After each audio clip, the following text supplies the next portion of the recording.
This is the Big O Show. This is the Big O Show. A flat fee of $2.99. So you got the Heat game going on tonight. Order yourself a little wine, a little whiskey, a little Tito's vodka, a little Grey Goose. Love my Grey Goose.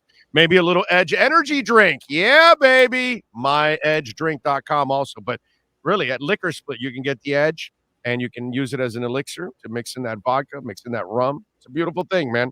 Plus, $1 of your delivery goes to solve homelessness in Miami. So you're also doing a good thing for the Liquor Split. There he is, the man, the myth, the legend that is Anthony Chiang. How are you doing, my friend? You doing good?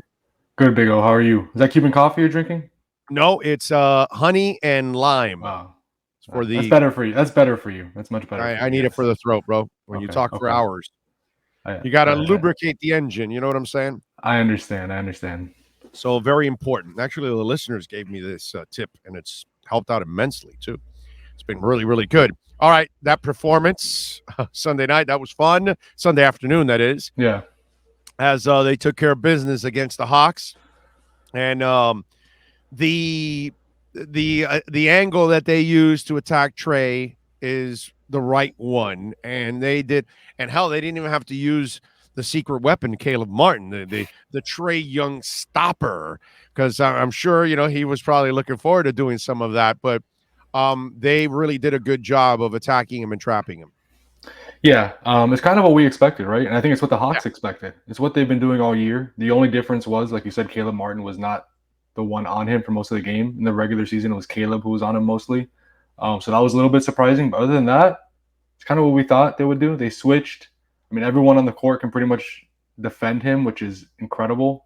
Other than, Max Strus, I guess, in that starting lineup. But even Max did a good job of staying in front of him. Right. They showed him extra bodies. They kept him out of the paint, forced him into, he can make threes. He just didn't make them last game, but they really didn't let him in the paint, which I think was the biggest key. So we're going to see that again today. I'm sure Trey will be more aggressive. They'll find different ways to get him better shots. But the truth of the matter is the Heat's defense is really good. I'm not saying Trey's going to get 8 points again. It's probably not going to happen. He's not going to go 1 for 12. That was his worst shooting game in his NBA career. And he might go out for 30, 41 game. But the Heat are going to make his life very, very hard. He's going to have to make some very tough shots to do that. And he's capable of doing it. But the Heat's plan, they've said it for the last few days, is we don't expect it to happen again. But as long as we're making every shot I have tough, to say that, by the way. We live with the results. Smart.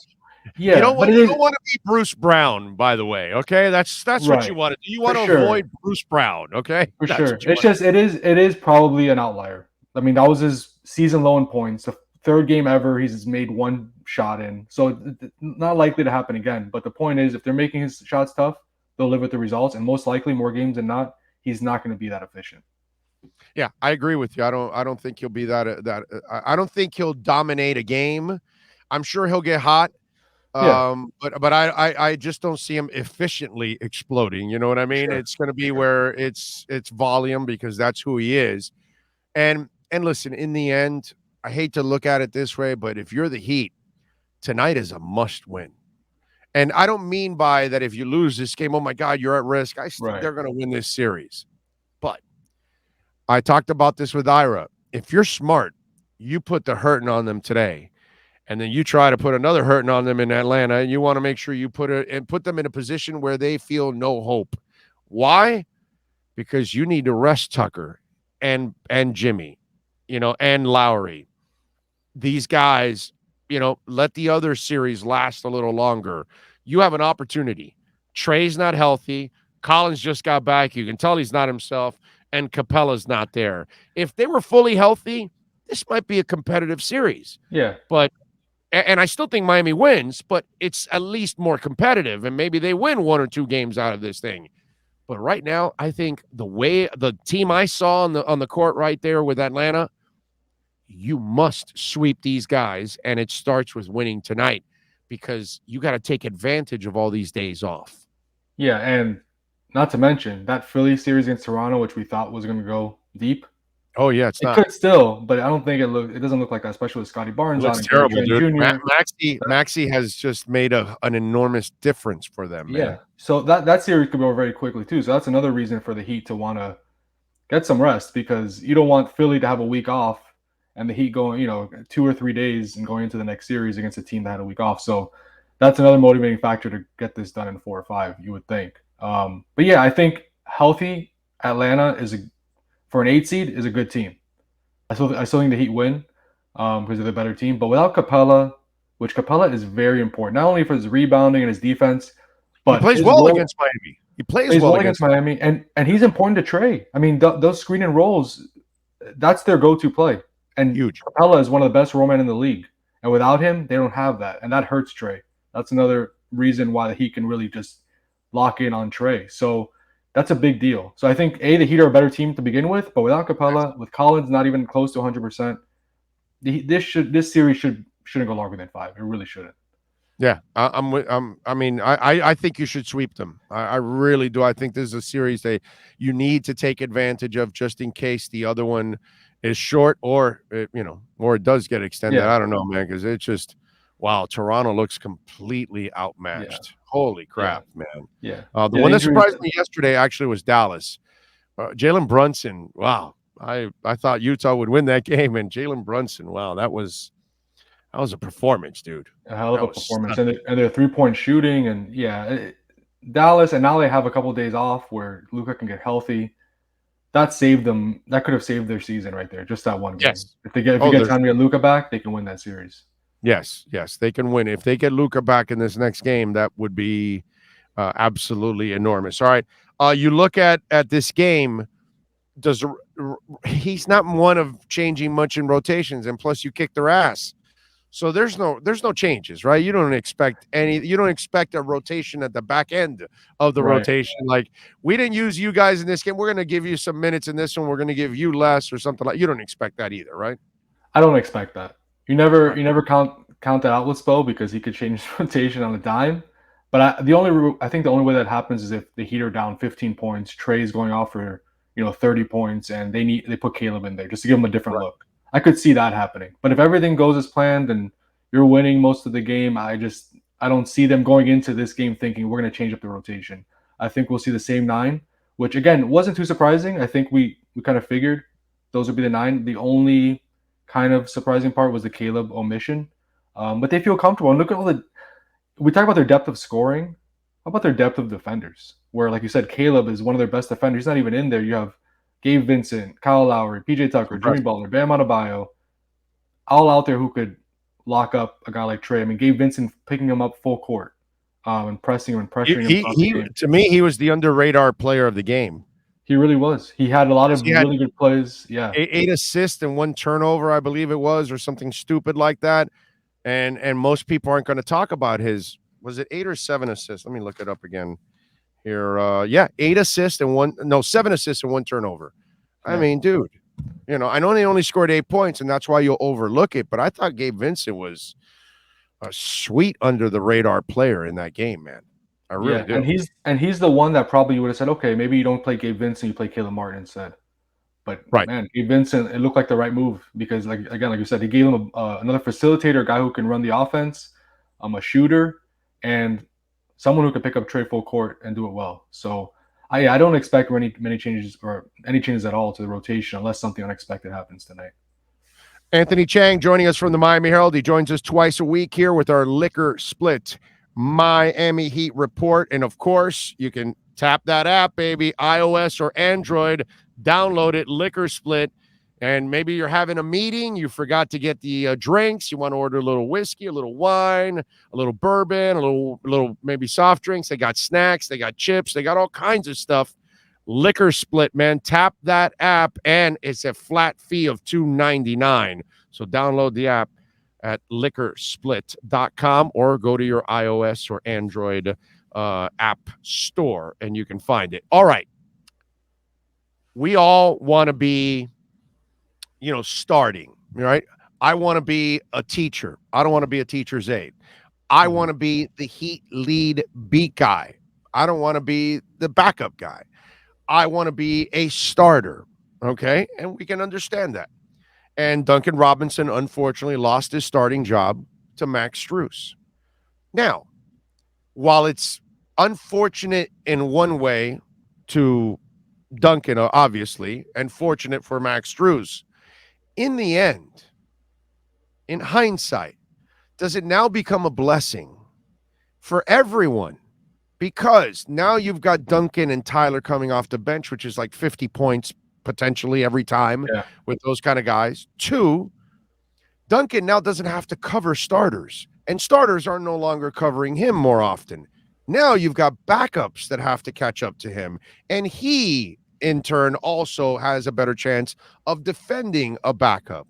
So all of a sudden now, Strus is more of a two-way player, more of a heat player, better to set the table, not just offensively, but also defensively.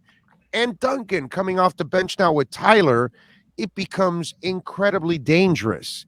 Maybe this all becomes a real blessing and not really the curse that maybe Duncan looks at it as. Yeah, and Duncan, to his credit, he admitted like he was disappointed at first. Obviously, I mean that's human nature. You know, you want to start. You were a starter for 3 straight years, pretty much, and toward the end of the season, you get sent to the bench.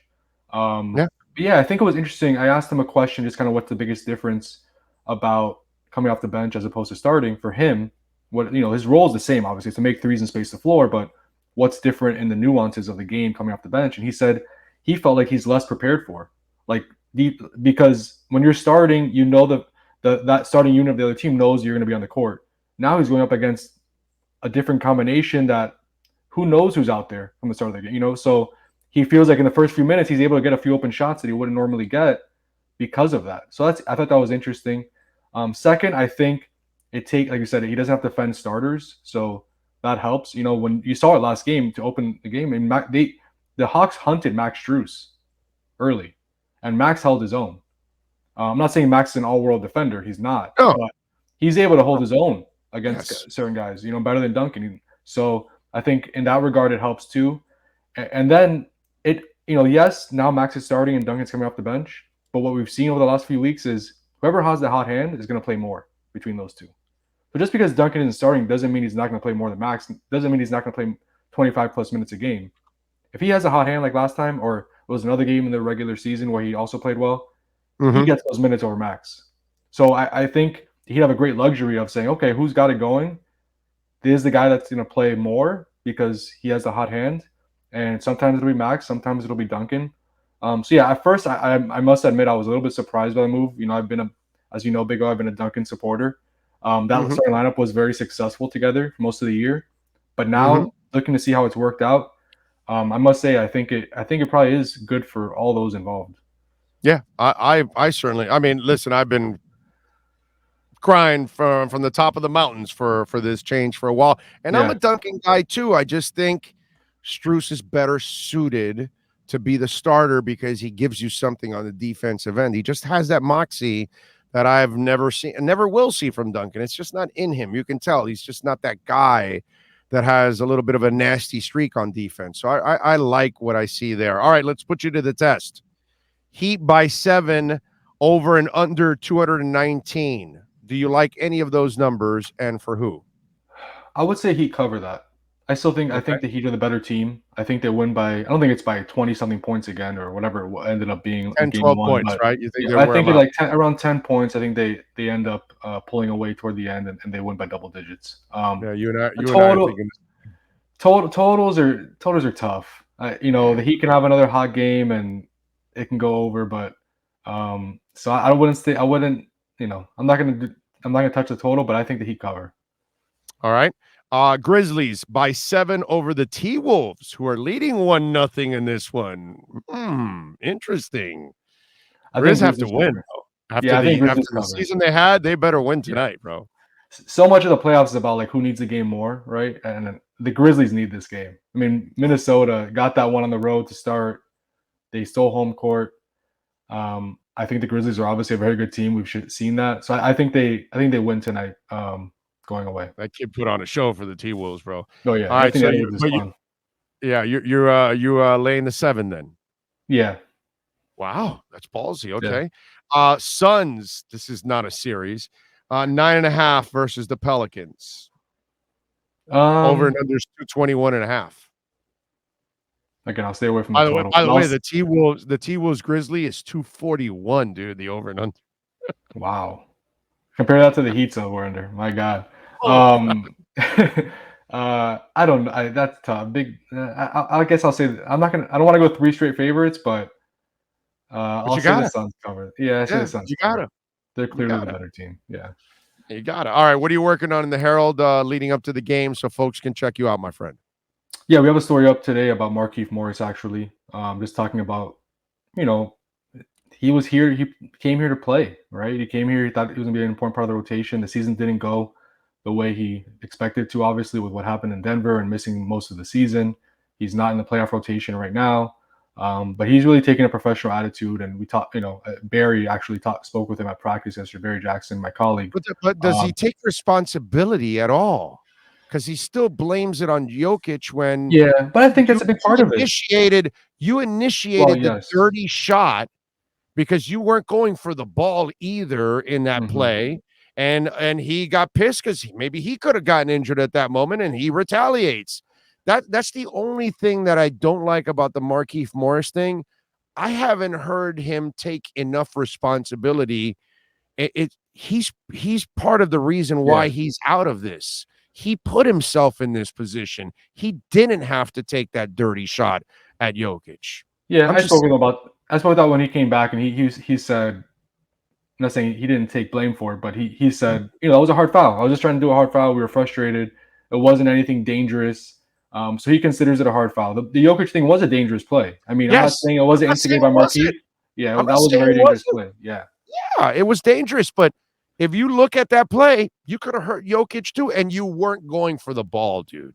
That's the worst part. It was a hard take foul. It was a hard. Yeah, and it just you didn't have to do that either, and so that's the only thing I don't like about it is that I haven't seen him take enough responsibility. And sometimes, you know what I wonder about? Life is called karma, and that's where karma just smashes you right in the face at times. And he's had his own run-ins over the years in this league as it is. And this is one of those moments that kind of goes back and harks back to some of the other issues he's had in the past that, okay, you were part of this scrum, but you don't want to take any responsibility for it. It's not all on Jokic. That's the bad part. All right. As always, I appreciate you, my brother. Thank you for joining us. We will catch up again on Thursday. See you soon, Big O. Thank you. You got it. There you go. Anthony Chiang and our liquor split. Tap that app. Miami Heat report.